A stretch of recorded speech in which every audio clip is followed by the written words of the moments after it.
What's up, guys? Welcome back to a new episode of the Weekly Scraps. I got my guy, Phumi Nkuta, in the house with Shaking, my boy. My man, how we feeling, brother? Very good. How are you? Feeling good. A little tired. I could use the coffee, but we're here, bro. See, I'm not a coffee drinker, so Okay. I can't really relate at all. No, not at all. Let's just put it this way. It's like when Popeye eats spinach. You know what I mean? Kind of it. Kind of. I get what you're saying. You know what I'm saying? It's like Jamaicans with beef patties and oxtail and rice and peas. Something like that, right? Okay. Yeah, I get it. And I think actually it saves the pockets because a lot of people I know, they go to Starbucks like religiously every day. Yeah. So I'm glad I don't. It does kind of kill my pockets a little bit. Yeah. And I got to be like, all right, chill. Just imagine how much you spend a month. Bro, What you could do with that bread. I'm just saying. Let's not do that right now, bro. Don't make me feel bad. So normally I have you on for like breakdowns from time to time and things like that. Yeah. But I actually never got a chance to like learn your story of like how you got into MMA. But before we get into that, you're a few years younger than me. So I just want to know, are you like a fan of Playboi Carti? I think we got to start with that. Gosh, man. I mean, look, I'm not at all. Not at all. Not at all. Never really listened to his music. So you I'm an unk, bro. I mean, I'm 29, so like to the young ones, I'm unk. You know what I mean? That's crazy. That's crazy. So I guess what artists do you listen to if you like have music like a favorite artist or anything like that, or like anybody that's giving you like motivation or any type of influence in your life or impact in your life? For I don't know if you have anyone like that. Definitely, man. Like I would say Jay-Z. Jay-Z For sure. So you unk. I am unk, bro. Like I had on the grandpa. I had two older brothers, man, and like when I was younger, I listened to all the music they listened to. You know what I mean? I kind of watched everything that they watched. You know what I'm saying? Yeah. Like so, I was always just they would be doing something, I would just be in the background, just soaking it up. So you know, growing up, you know, yeah, I listened to Lil Wayne a little bit for sure as I was coming up, but for me it was Jay-Z, NWA, like you know what I mean. When I had the little iPod, that was basically what I was running the whole time. NWO? NWA. NWA. Speaking of, I know you're wrestling. Yeah, I was about to say, really? Yeah, there you go. Okay, yeah, that's good. I mean, I like obviously Drake. He kind of came up around when I was in, like, just getting into college and things like that. Okay. Jay-Z, Drake, Nas, Biggie, Pac. Yeah. Listen to all those guys. Especially now, you got like Roddy Ricch. I think he's pretty solid. He's pretty good. Yeah. J. Cole, can't forget him. Yeah. Kendrick, but Kendrick is more like if I'm doing something, I'm not listening to him to like go to like club music. It ain't for that. Yeah. Like everybody's got their purpose. You know what I mean? Like if I'm going to hang out with somebody, I'm probably not listening to Jay-Z like that. You know what I'm saying? Yeah. You know, if I'm going out with some, you know, Jay-Z's not gonna be the one. You know what I mean? Yeah. I might listen to Drake or something else. You feel me? So then, like, I Am Music, the new album Playboi Carti just put out. Yeah. Have you heard any of it? I heard a little bit of it. Hey, come on, man. I'm not with it. You know what I mean? Look, it sounds. Some of the tracks sound like someone pulled out the kitchen drawer too hard, and all the utensils just hit the floor. Yeah. And it's just noise. Look, man. But some people think that's art, so I can't knock it. Some people think it's art. You know what it is? It's almost like, I feel like at a certain time, right, when I was listening to music, you know, you might have had people like your age or like older that were like, man, that's not real music. Of course. Now it's like, it's crazy that like I'm the one that's like, damn, I can't relate to the young ones now. You know what I mean? I can't listen to Playboi Carti. It's just, I don't know, it's just like, maybe it's like mosh pit, depressing. Definitely mosh pit music, for sure. And I could get behind that if I'm in that setting, but I'm never in that setting. Yeah. I'm never gonna be in a crowd of black folks mosh pitting. Like I just don't do it. Like maybe the young kids are into that now. Like, Jake, you don't have to cut all that. Yeah. So we don't get hit with the copyright. So I guess tell me the deal. Like, how'd you get started in MMA? Like, I think I might have told you some of my story. Maybe, I'm not sure, but No, I don't think you did. No? Nah. Not Like the John Jones story? Oh, yes, yeah. Okay, yes. You did tell me the John Jones story. And that's how I like got started officially. But I don't know how you got started. Like, I guess take me back to like high school. Were you like interested in MMA at all? So, like I said, man, I was always watching like anything my brothers were watching. I was always right there, just being a sponge. So they watched the fights too? Nah, they were actually watching pro wrestling. Oh, okay. So I grew up watching pro wrestling, and there was a guy who was big back in the day, Ken Shamrock. Of course. You know him, so. Of course. But at that time, right, I knew Ken Shamrock as just a pro wrestler. You know what I'm saying? Like, I had no idea he was a cage fighter, he was in the UFC, none of that. So, which is crazy, right? That crossover back then. Which is wild, right? So I'm like, I think I'm like 11, 12 years old, and I'm bored at home just flipping through the channels. And all right, guys, sorry for the scenery change, but we had a teleport. Now we're here. Obviously, it was cutting up with the music. DJ heard Playboi Carti. He's like, hold on, let me hit you with some actual hits. So, you know, it is what it is. Now we got a little bit more stability here in this situation. And I got my coffee. We're obviously at Foxwoods Casino. My brother's fighting later in a couple of hours. Dylan Montello's fighting later. Levon's opponent pulled out. So that's why we're in this kind of chaotic setting than what we're used to doing. So we're on the road. I don't have everything super official right now. It is what it is, man. We're making it work. 100%. Fumi's got his coffee now, turbo. It's turbo time now. Oh, yeah.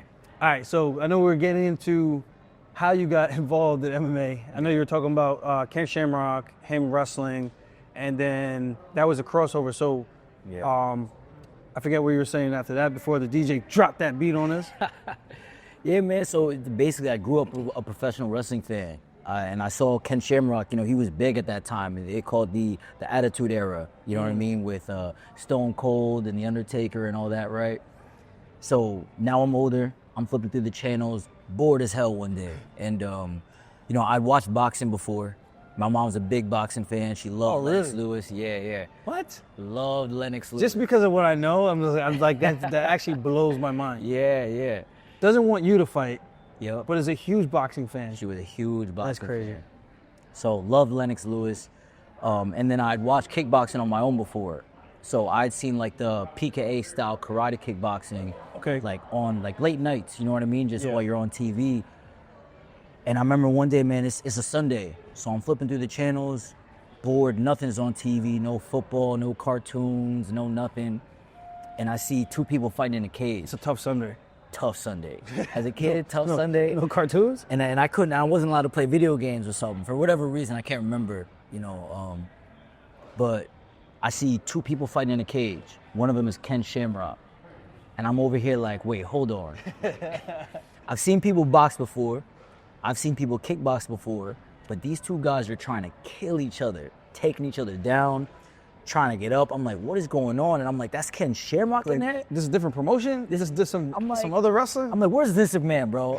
Trying to be like, where's someone gonna pop up? So, you know, at the end of the fight, you know, they wrapped the belt around Tito Ortiz's waist. It was Ken Shamrock versus Tito Ortiz.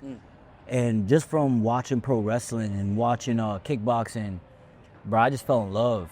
You know what I mean? Like, it was one of those things where, like, I guess that's like my best example of love at first sight, you know what I mean, that I have in my life. But I saw that. I saw like the techniques someone was trying to use to get up. I saw the way Tito was trying to keep him down with the ground and pound. And I was like, bro, this is the coolest thing I've ever seen in my life. I got to do it. I need that belt, man. And all these years later, that was like, what, 12 years old? I'm 29 now. So at 12 years old, roughly, you didn't look at it like human cockfighting. Nah, not at all. If anything, I was the one trying to convince everyone else that this was normal. You know? This was like a real sport. The famous John McCain. Yeah. But yeah, man, that's how I found the sport. And I'm the kind of guy, man, if I love something and I'm doing it, I'm loyal and I go 100%. So 17 years later, we're still trying to chase that dream of getting a belt one day. Nice. So I know you said love at first sight. Is it something like similar to like you and Cinnabons? I don't know if you're still into the Cinnabon. You know what? Cinnabon was like love at, it wasn't really sight. It was love at first smell. You know what I'm saying? Like when you walk into that mall and you see a Cinnabon, you know what I mean? Yeah. Like that's when I fell in love with the Cinnabon. Yeah, this guy loves the Cinnabon, bro. Every day. Every I could have it every day if I wanted to. Bro. But I would have a Cinnabon and it would look so good like in the presentation, then I'll get it.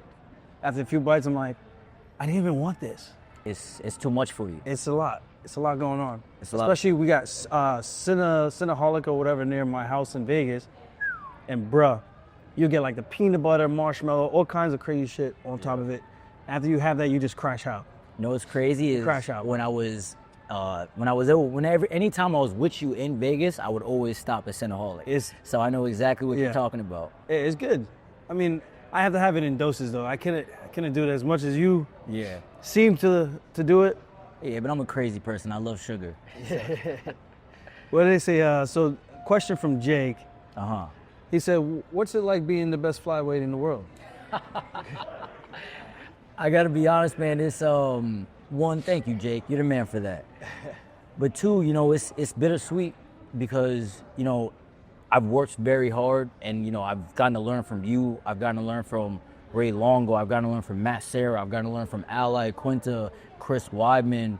Even if I didn't always get to train with a lot of the guys, just being a sponge, being able to see stuff. Yeah. So as a martial artist, it feels amazing because I've been on this journey, right? But it's the bitter part comes where I feel like I haven't really gotten the credit that, I feel like I may have deserved, you know what I'm saying, to a certain degree. Like the platform to show the world. I haven't been able to get that platform to show how good I am, you know what I mean, on that level. And when I get compliments from guys like you and Marab and, getting to be in that fire, I'm just like, man, I would love to know what it's like to be on stage just that one time, to get my shot. But at the end of the day, man, I'm happy to be here. I'm very blessed with the journey I've been on. So it's bitter, but it's also sweet, and I just choose to focus on the sweet, Yeah. And for the folks that don't know, we'll let them know now. Phumi is actually 9-0 in MMA, so he's doing pretty damn good. I like to call him the belt collector because he's been just going around to these different promotions and collecting belts. Absolutely. So I know the last belt you got was with Peak. Yep. Over in Texas, right? Yep. Cage Fury. That was in New Jersey when you fought and got the belt? That was in Or was that in PA? That was in PA. That was at the 2200. Okay, the 2400 arena. And I guess what are some of the other ones? I got 2 as an amateur. So are those promotions still around? Triton, so I got one for Triton Fights, and then now they're Flex Fights. Okay. And then NYFE, I won their flyweight title, and they're no more. So yeah. So those are was that 4? That's NYFE, Triton. I got 3 title fights in CFFC, so they kind of belted me up each time I won, which is nice. I'm not gonna lie, shout out to CFFC for that. And then Peak. So, man, it's kind of crazy now. I'm 9-0, but 4 of my fights have been title fights, man. So that's for a guy just at 9-0 to always be chasing the title. It's a lot of title fights. 100%. And I will say credit to Peak for allowing you to fight outside of the promotion. Absolutely. Because that's always a gamble, especially as the champ, right? They don't want the champ to go losing somewhere else. Then it kind of, I guess, devalues their promotion. That's kind of the way that they look at it. Yeah. So them giving you the opportunity to go fight outside of the promotion, you going over to LFA. Yeah. This is an LFA event that we're at. And you going out there and getting a big win. I know something happened with the weight, they said. Yeah. What's up, guys? Just want you to know that we have our white Jamaican rum out now for sale at funkharborspirits.com. $29.99. Go check us out online right now. If you buy 2 bottles or more, you get free shipping. And if you like rum, you're going to love the limited edition blended from 3 different Jamaican distilleries. And, of course, aged 2 to 5 years. So go check us out online right now. This is a limited edition. As you can see, it's almost gone. I'm trying to take it easy on the bottle. But go check us out right now. Thank you guys for always supporting the brand, supporting me. I can't wait to announce my next fight. Let's go. I didn't actually get to see the weigh-ins, so I don't know, how'd you feel about that? Yeah. So I will say, one, I'm still learning, but I guess because I'm trying to do the whole professional wrestling thing, you got to be a little Aki. A little bigger, a little Aki, you know what I'm saying? You can't just throw guys like Matt Riddle around, man. That guy's 6 feet tall. I'm pretty big, so... Matt Riddle used to be in the UFC. He used to be in the UFC. You know why they let him go, right? Because I got high. Because I got high. Because I got high. Which is crazy. It's crazy, man, how the sport has changed, because now he fit right in, right? Yeah. So... Him, Nick Diaz. Nick Diaz especially, man, with the 5-year suspension. That was kind of wild. I thought it was 4 or 5 years. Yeah. Even after the 4 or 5, he came back a while after. Yeah. And at that point, you're kind of shot. You don't have the momentum that you had once before. Mm-hmm. And for you smoking a plant that's not technically a PED, I mean, it's not I don't think he came into the fight high. And even so, is that worth 4 years? 4 years is, especially when you got guys who are on legitimate PEDs. You know what I'm saying? Taking the nail in the coffin, bro. You know what I'm saying? Like 4 years is a nail in the coffin for the career. absolutely. So you say you were still learning. Still learning the weight cut. Yeah. And also too, man, like I don't necessarily have like the resources, you know what I'm saying? Like, so we started getting down and you know, instead of me flying out to you know, the LFA event, I tried driving, and you know, on that drive it kind of ate up a lot of time, and that weight was like really sticking to me, you know what I'm saying? Like it just got to a point where I stopped sweating, you know what I mean? And we're trying to stay in that sauna, we're trying to go to the hot tub, we're throwing the sweet sweat on, but like, bro, no sweat is coming out, you know, and that's tough, man. That one, it hurts, like physically. Trust me, I know. It hurts physically, but it also hurts, like, you know, emotionally, mentally too, because you're just like, damn, like, dude, I'm giving it everything I got, but once you're so close, it's almost like it's over, you know what I mean? So, but shout out to Adrian Garcia and shout out to LFA, you know, they understood, they saw that I was really actually trying to cut the weight. I didn't just come in there and act like I was trying to cut the weight and not do anything about it. And that was supposed to be for a belt, no? No, it wasn't for a belt. For some reason I thought someone said it was a title fight. Nah, non-title fight. It was just in the main event. Yeah. But yeah, man, shout out to Adrian Garcia for still taking the fight, still showing up, and being a good sport about it, you know? Yeah, he put on a good show too, man. You guys put on, I thought that was a really fun fight. Yeah. I obviously I could see something was off a little bit, even like with you. Yeah. And for you to like just dog through that and just still put on such a good performance, I thought it was pretty damn impressive. You know, given the circumstances. Thank you. That's my personal opinion on it. That's the thing, man. It's like, you know, I hate making excuses because I don't want to take anything away from Adrian and his team, man. You know what I mean? Those guys work hard. Those guys come in, you know, guns blazing. So I don't want to take anything away from them. But at the same time, like, man, I went after that first round. I'm over here telling my corner, Steve, Johnny, and Quiet Man who's fighting tonight. Yeah. I sat down and I was just like, bro, I can't feel anything right now. Like my arms, can't really feel my arms. I can't squeeze. I can't really move. My legs fell flat. And they were just like, bro, make it a dog fight. So we're just like, you know what, man? Forget the technique, forget the conditioning, forget everything in the gym. We're just here to scrap now and wait, hold on. Make it happen. I just got this results for your x-rays. It says you have that dog in you.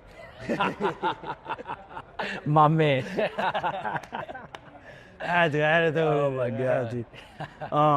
So Drake also wants to know, hypothetically, like, do you think you could beat Mighty Mouse if you guys were to fight today? Phumi today versus Mighty Mouse today.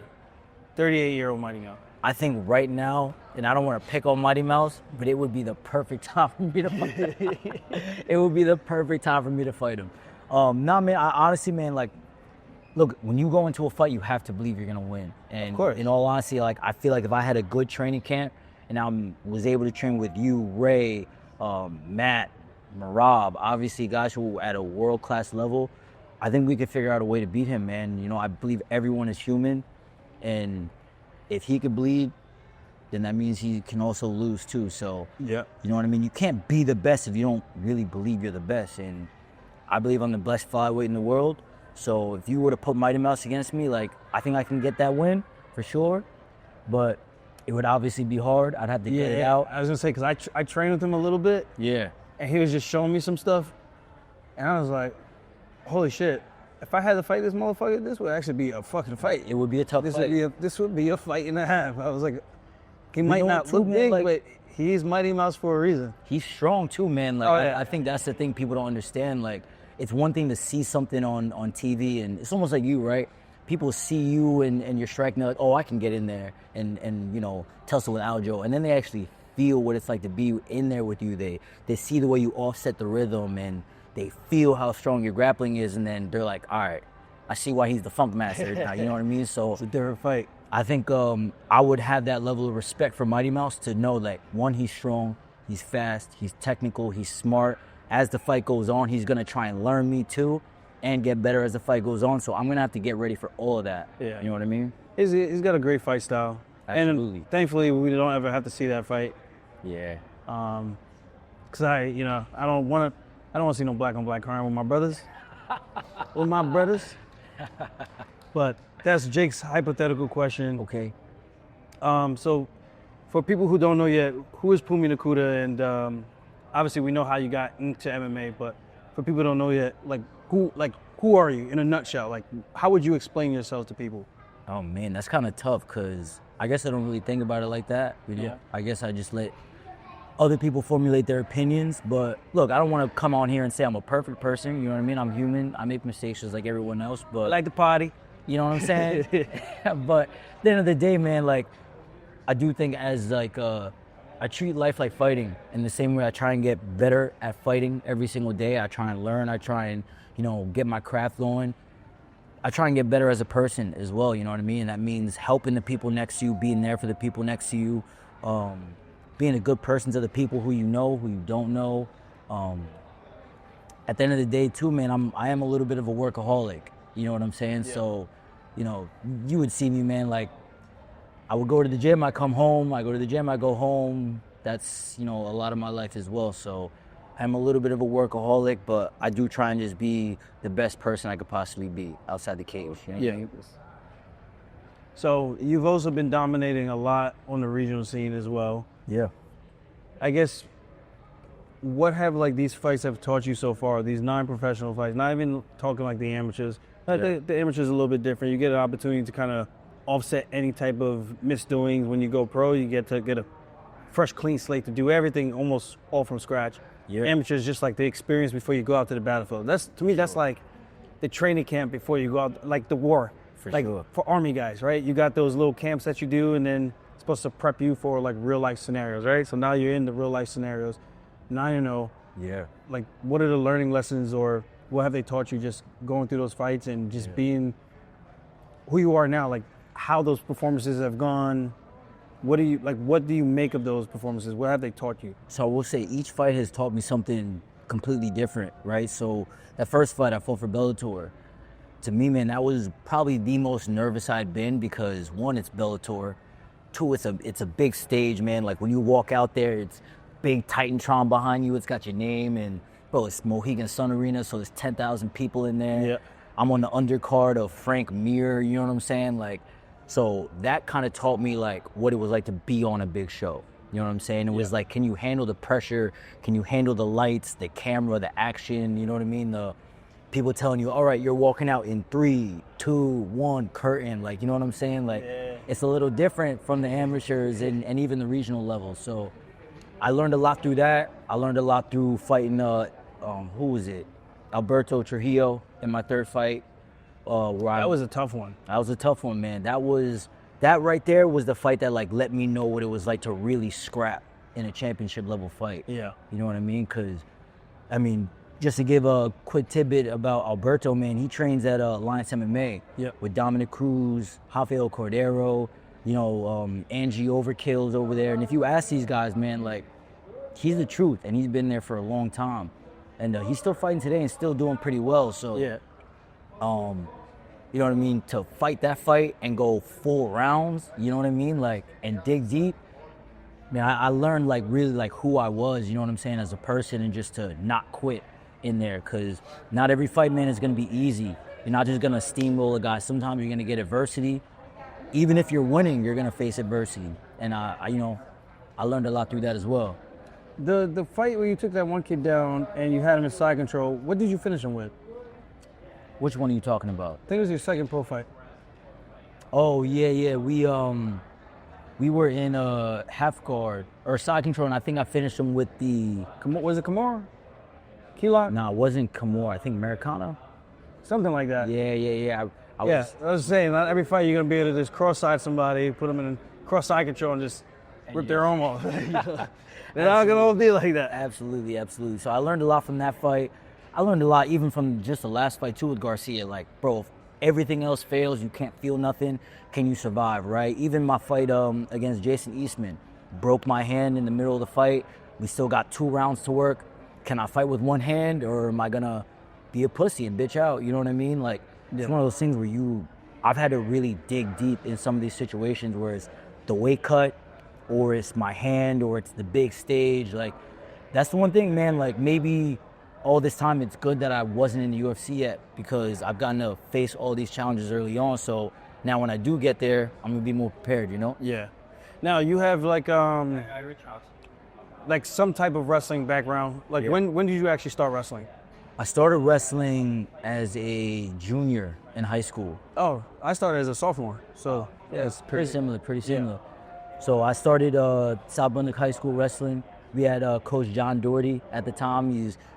If you know South Brunswick wrestling, man, he's like the man, you know, in South Brunswick wrestling. He took a lot of the guys to the big, you know, to states, and you know, he's just a big name in South Brunswick wrestling, right? So I had the pleasure of training with him.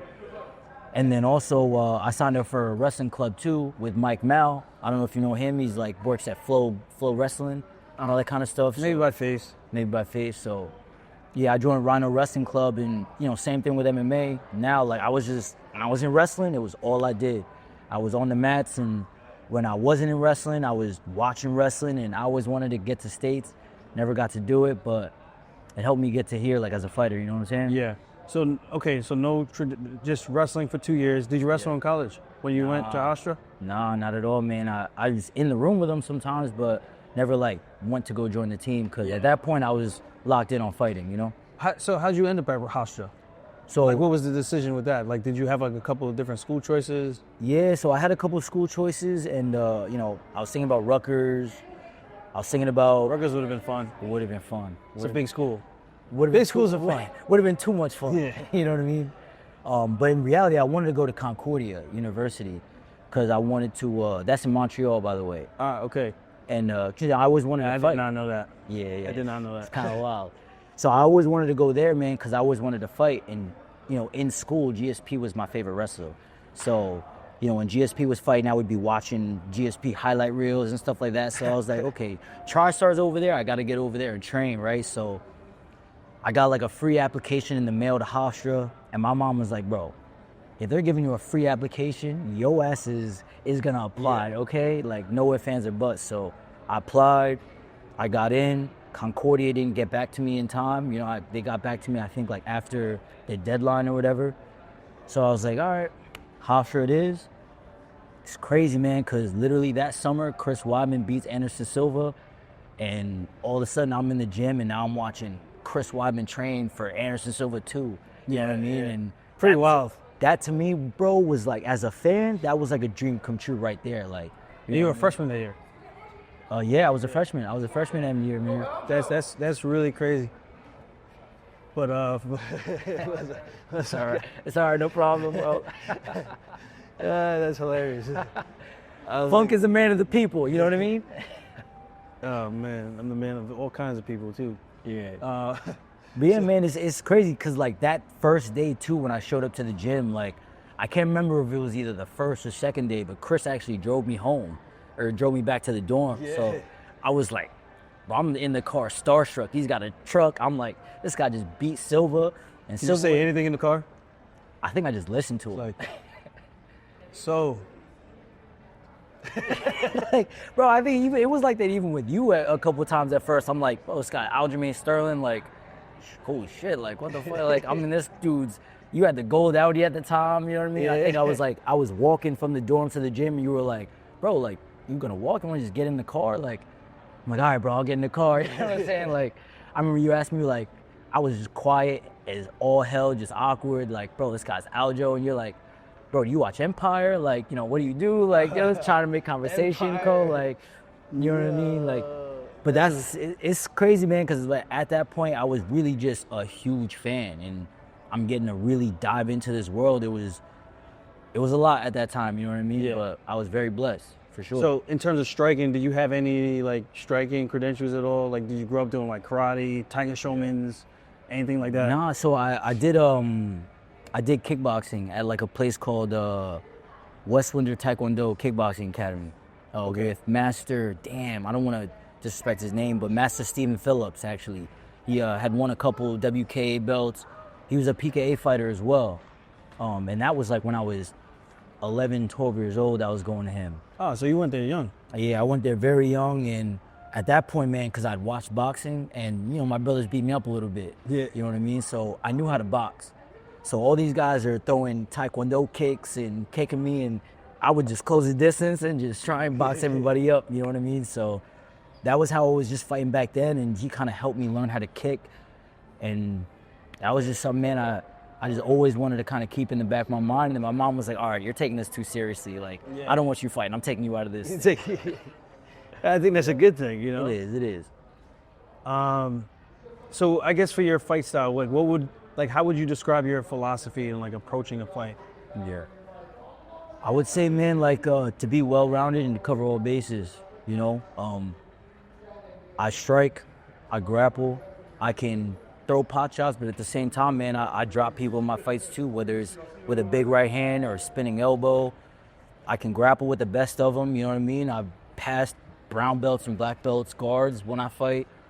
And I've also, you know, like a guy like Adrian Garcia who can strike, I can strike with a guy like that too. So I pride myself on being able to beat other people, not just on their best day, but my worst day, and at the same time beat them at their own skill set. Yeah. You know what I mean?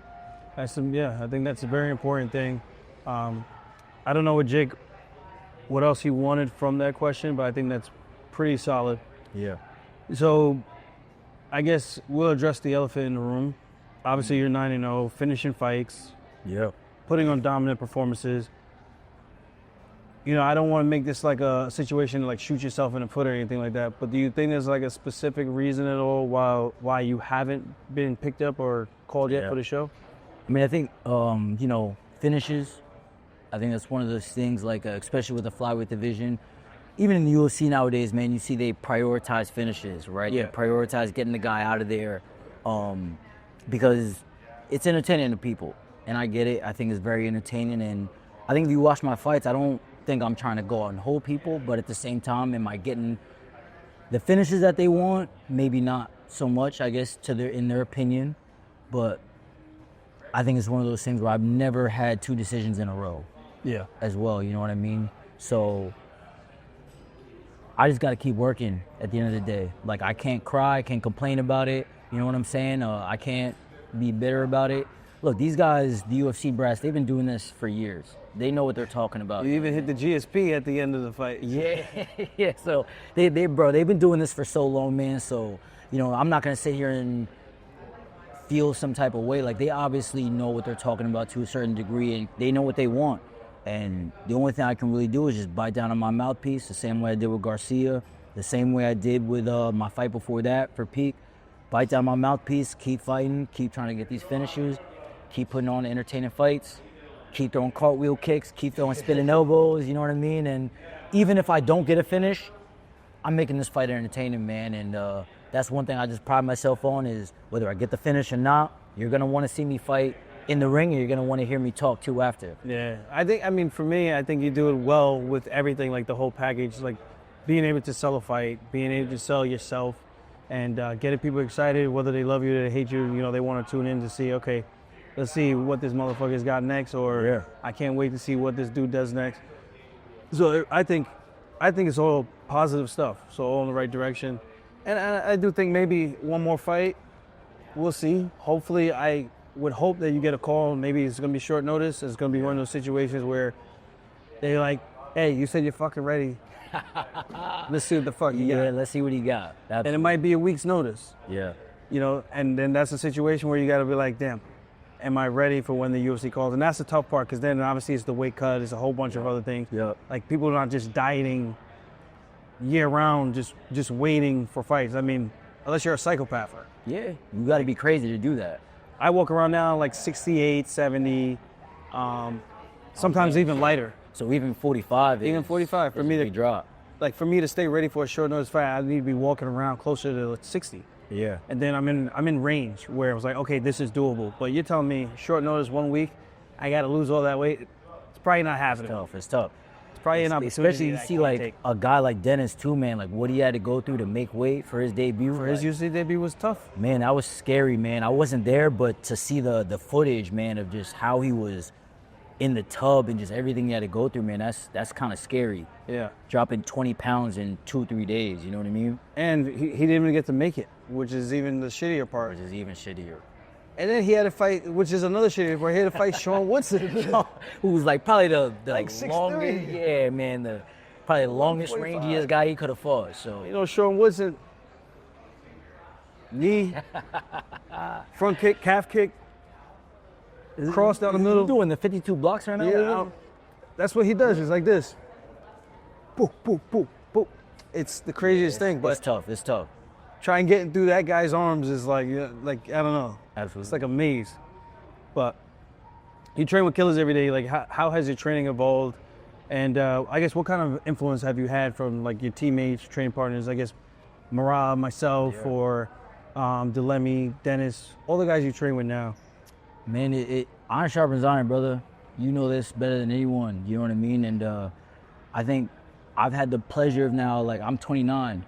It's crazy, man. Like, even thinking about it, I went to that gym at 2013. Yeah.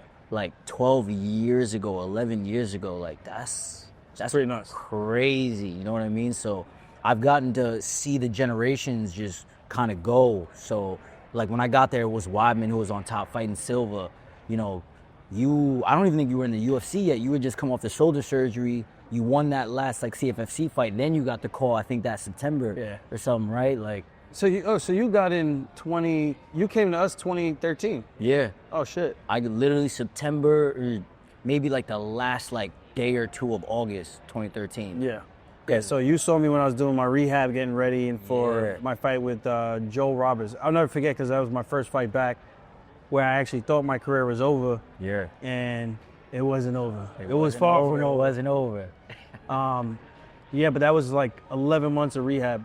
Wow. And even when I was healthy, I was still doing the rehab, getting ready for the fight just to keep it strong. Yeah. So it was a long process. But then, yeah, that's when you came. So yeah, I wasn't in the UFC yet. Yeah, man. So I You got got to see the glow up. Bro, I got to see the glow up, man, from Aljo. Bro, you used to look like me, bro. You had the regular one. You know what I'm saying? You had the regular just one haircut, baby face Aljo. You know what I mean? Now it's crazy to see how you just come up. You got the Funk Harbor chain, like, you know what I'm saying? It's pretty dope. It's pretty dope. We're shining a little bit. You know, But went a little hard for this. So right, but I even got to see like Marab before Marab went pro. You got. I was gonna throw a jab, but you got to see Marab before his transformation. Yeah, bro. Like, You know the bro, everything. his glow up is insane. Like, He got younger. he got way younger, bro. People wish for that kind of a glow. Man got funny. He said it's time to get younger, my man. You know what I'm saying? Okay, It's guys, time it's to time look to good. get younger. But But I I- said I'm gonna go to Turkey, and I'm gonna come back a changed man. Hey, if I was him, look, I might go to Turkey next week if I had that kind of money. So I can't even blame him. Yeah, so that's good. Yeah, man. So I got to see, like, you know, you guys, and then Al too, man, when he fought Rodrigo Dam and all that kind of stuff. And here, In here, like, literally, I showed Lemmy earlier. I was like, bro, I was sitting right there on the top. You know what I mean? I remember exactly where I was. Even the guys that, you know, you don't necessarily, these guys might not necessarily remember, like Johnny Bowman, you know what I'm saying? Seeing him spar and his leg kicks, and even young Chris, man, the 35er you would spar with too, man. Like Chris Perez, you know, Anthony Genovese, James Jenkins, like getting to be in there with all those guys, and then seeing the new generation kind of come in, man, and being a part of that whole thing. Like, I've just gotten to learn so much, like, from Rob, just that dog and how to, you know, stay in the pocket and when you're tired, not look tired. You know what I mean? And never seen anything like that. never. mean- never. When you first saw me, I was like an Energizer Bunny. Yeah. And then when Rob came in, we were like two Energizer Bunnies going at it. And then I got older. I don't know what happened. I just started getting big. And I'm like, yo, I can't keep up this pace no more, man. It's either I'm getting old or these weight cuts starting to hurt me, something. Yeah. It was just not easy. But yeah, man, like, and even being a part of your guys' camps too, like from Rob, that's how I learned how to get tough, is I had to be John Dodson, bro. Like, Yeah. Ray Longo pulls me aside. He's like, look, for 6 weeks, I need you to spar Marab twice a week, and you have to stay southpaw. I'm like, damn.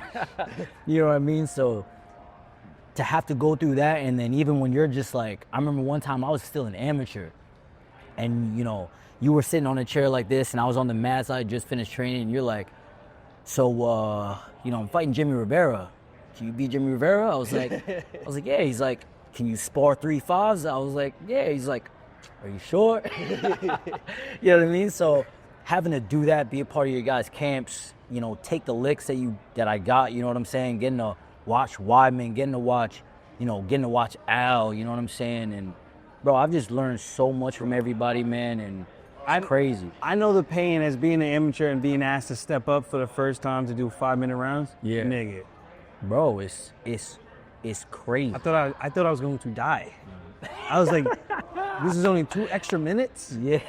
And I feel like this, after 1 round, It feels like an to do eternity, 3? brother. It feels like an eternity. Right. It was the craziest feeling. That was like, nah. Yeah. Yeah, that was crazy. That was crazy work. But then I'm like, oh, this is nothing. But I'm like, now I got to do 5-5s. Imagine now, right, like a UFC fighter, not just a pro, but a UFC fighter's like, come on, bro, 3-5s, you got to work. I need that work.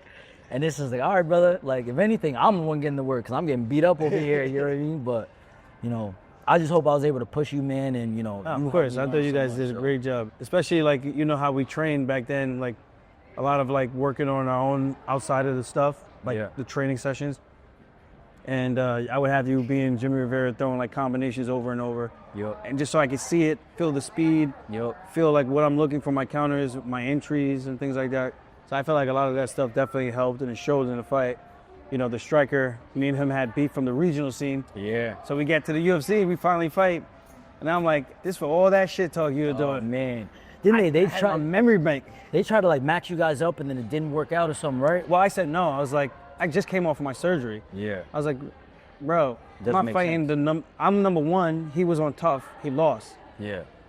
So he lost to Jimmy Rivera, Dennis Bermudez. And it was a really crazy fight. Tough, yeah. But it was a crazy fight. Round 1, he was getting in that ass. Yeah. Round 2, not so much. Yeah. So then, whatever. That happens. He's now trying to call me out. I'm like, listen, motherfucker, I'm up next. Yup. You had your shot and you lost. And it's You're not about to take my shine. Because at that time, too, like, you know, obviously it was more competitive. It wasn't like there was, you know, trash talking beat, but man, it's Tiger Showman. I mean, I know. But I'm saying, like, between the gyms, like, it was Tiger Showman's versus Sarah Longo. Yeah. The 2 top gyms in New York at the time, so you got a little bit of that in the mix too. But you saw my ego. My ego's like, nah, I'm good. Yeah. You ain't gonna honey dick me into doing this shit. Like, I already know what it is. Like, 1, it's a tough fight, and 2, it's a fight that makes no sense for the regional circuit if we're both 1 and 2, unless it's a situation where they're like, yo, you guys have to fight, otherwise none of you guys are getting in. Absolutely. I was like, okay. But for the money they were paying us, I'm like, I'm not gonna fight him for this. Yeah. And I got paid a lot more money to fight him. I mean, you did. And to get the win. And to get the win. And to get some style points too. Like, oh, this is striker. I couldn't take him down. But yeah. I did want to ask though. Here we are at Foxwoods. Yeah. Ally Quinta fought at Foxwoods against Rodrigo Dam. Got the TKO. What was it, round 2 or round 3? I don't remember exactly. That we're kind of reaching back into the memory bank for that one, but I think it was either. He beat that man down though. He did. It looked like he stole something from him. The elbow. Oh, I felt bad for Rodrigo. I really did. Come on, man. You had to hold that down, though. That's Alphonse, bro. Of course, like now I feel bad for him. Like back then I was like, nah, he deserves this. Yeah. Get that win, get that bonus out. Al doesn't get the bonus. Yeah. So I can't be crazy like I used to. But, you know? No, you definitely can't. We got to keep you, chill. You know what I'm saying? I gotta keep 10 toes down. We got to keep Frank Harbor stock rising up. You know what I mean? Yeah. Adulting. Yeah, adulting. Oh, so the last few things before we wrap up. For sure. So now you're dabbling in some wrestling, pro wrestling. So how did that come about? How did that get started? It's crazy, man. Like, so obviously, I broke my hand. Yeah. End of 2021, Jason Eastman. It's crazy, man, because like that fight right there, I feel like changed my whole life. Like I didn't even know it would, right? So I'm in the middle of the fight, taking him down. It was the same thing, man. The weight cut was tough, and my arms just melted. So now I'm striking the guy, I throw overhand right. I feel this electric shock go up my arms, and I'm like, I hope I didn't break my hand, but fuck it, we're just fighting, Go through the fight, still thug it out. I'm sitting in the back, man, and bro, it was like, I just won. I was the main event. Everyone had left, like Ray had left, Steve had left, and I was just sitting in the back by myself. And it's crazy, man. Like, I guess I get a little vulnerable right now, but bro, it was the loneliest I'd ever felt in my life. You know what I mean? I'm sitting there with a broken hand, like, and I kind of realizing at this point, like, my hand's shot.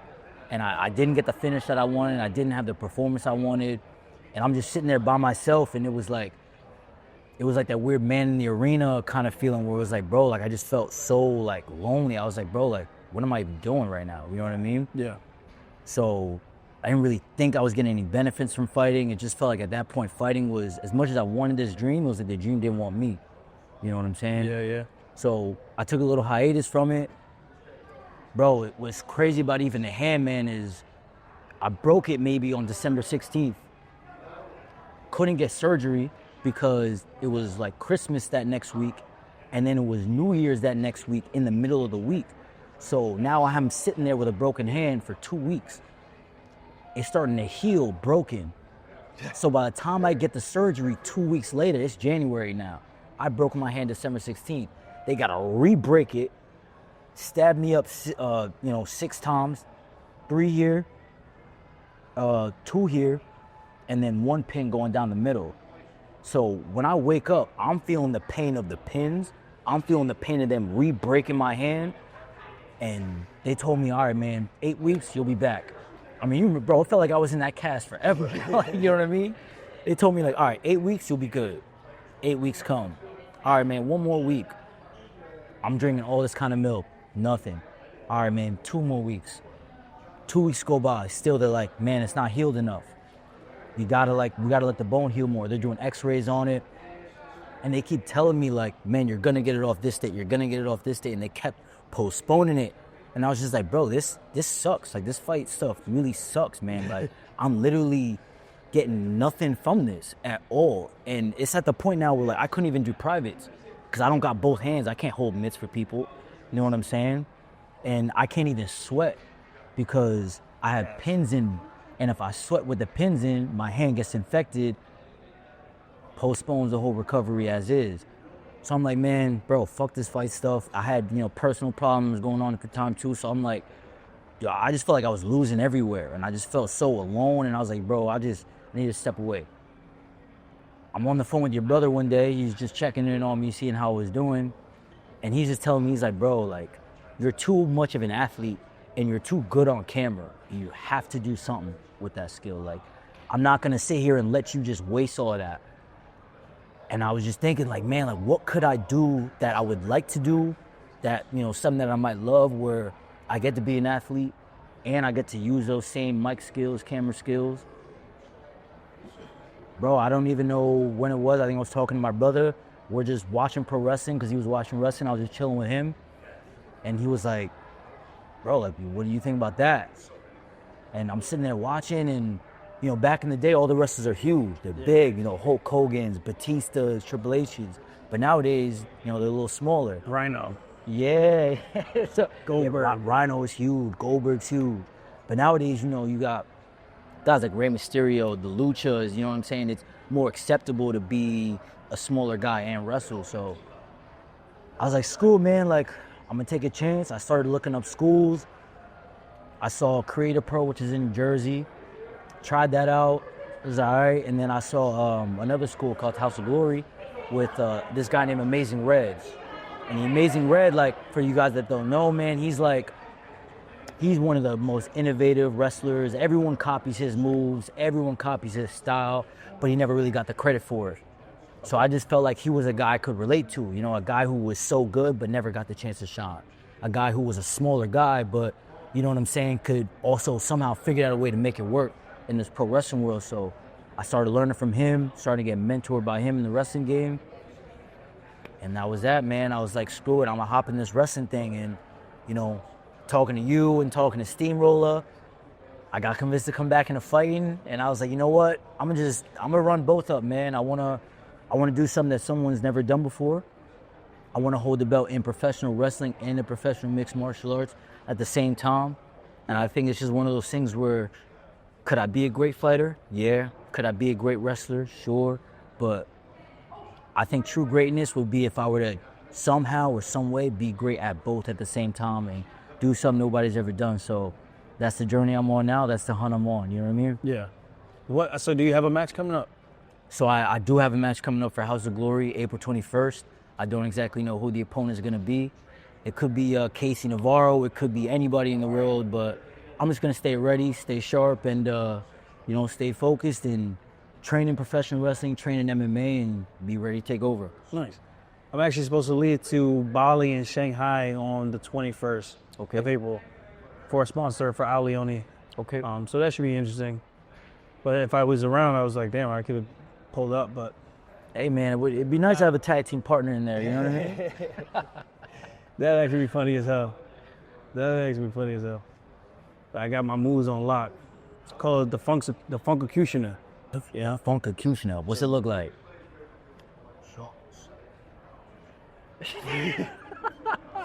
You know, I'm still working on it. Yeah, I feel like you would be like if you ask someone in like a body triangle, and instead of going for the choke, you maybe reach around a little in scorpion.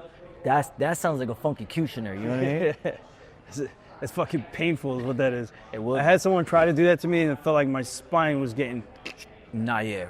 Insta tap. Yeah, like, nah, I'm good. I like being able to walk and move my limbs. Absolutely. Nothing else coming up from fights right now? So we're thinking about a couple of things. I don't want to... They're still like in the very, very beginning preliminary stages, so I don't want to say something's happening and then, it doesn't happen. But any promotion specific? It could be LFA. It could be a promotion in Canada, but again, like still very preliminary, so I don't want to shoot myself in the foot. Yeah, what about Peak? Peak could happen too. At the end of the day, like whatever happens, whichever one comes first, I think is going to be the one. But at the end of the day, I'm in shape, so I just kind of want to get the ball rolling right now, man. I feel like, I'm 29, and I don't want to waste any time. So as long as I'm in shape to do 3.5s, I just talked to Tony Ricci, so I have him on deck to help me with the weight cut at any point now. So I feel good, I feel ready, and I feel like I can fight as soon as possible. Yeah, and nothing from Cage Fury that's kind of like dead in the water kind of a thing, or? Yeah, nothing from Cage Fury right now. I mean, I know they got a flyweight champ, Bilal Hassan. I don't know if he called me out. He never really mentioned me by name, but bro, if they want to match me up with Bilal Hassan, I don't mind taking him down, beating him up, or even beating him up on the feet too. So look, I'll fight anybody, man. Like, I'm not that kind of guy like who will run away from fights, man. I train with you, I train with Marab, I train with all the best guys in the world. Why am I gonna be scared of these regional guys? You know what I'm saying? Like, 100%. I just want to fight, man. I'm just a dog, and look, if I'm willing to fight Mighty Mouse right now, I'm willing to fight anybody right now. You know what I mean? So sign me up, CFFC, LFA, Peak. I'm not forgetting you too. I guess with that said, do you have any like other like hobbies outside of like, I guess, competing? Or it's kind of crazy, man, because I feel like life has gotten so busy, like I don't really get to. I definitely, I like to hang out with friends. You definitely probably find me at a bar having a drink with like a friend or two, you know what I'm saying? So I know I used to wash you up in Super Smash Bros. Who? Super Smash Bros. You used to watch who up? You.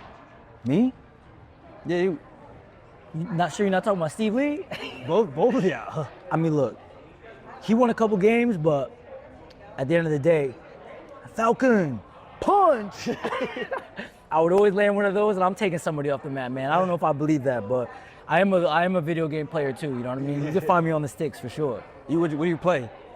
I play nowadays, man. You can find me on Marvel Rivals. That's a fun game. I don't know, you play it. Online? Yeah, it's online.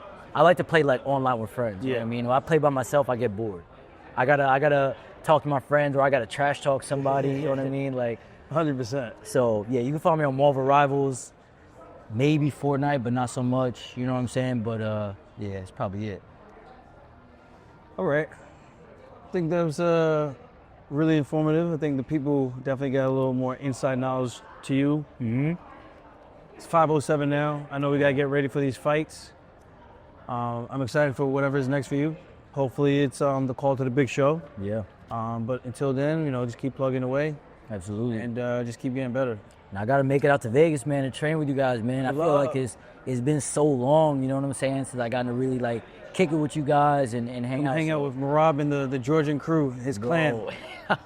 Going on runs at, like, 3 a.m. in the morning and all that. So. It'll be Sunday, like, hey, guys, brother, we're going to go run at Mount Charleston. I'm like, what? Mount Charleston. I'm like, yo, take my day off, bro. Yeah. I have no desire to go to altitude and run right now on my day off. He's a crazy person, bro. They call him the machine for a reason. Like, Sunday is my day of rest, the Lord's day. Where can people find you? You can find me on Instagram, Twitter, same handle, PHUMI_NKUTA_MMA. That's Phumi Nkuta_MMA on Instagram, Twitter. You can find me fighting for Peak, LFA, CFFC. You can definitely find me professional wrestling at House of Glory, especially on April 21st. The hog. Hog. All right, bro, chill. Pause. You want the hog? Big pause, big pause, Give him big the hog. pause, big pause. But yeah, man, you can find me anywhere. Cage fighting, pro wrestling, we're in the mix. I'm just living my best life, living the high life, and trying to make the most of this world, you know what I mean? And you can find him getting the hog. Hey, yo. All right, that's it, man. We ended the pod. We on that note, it's over. Like, subscribe. Peace. Later.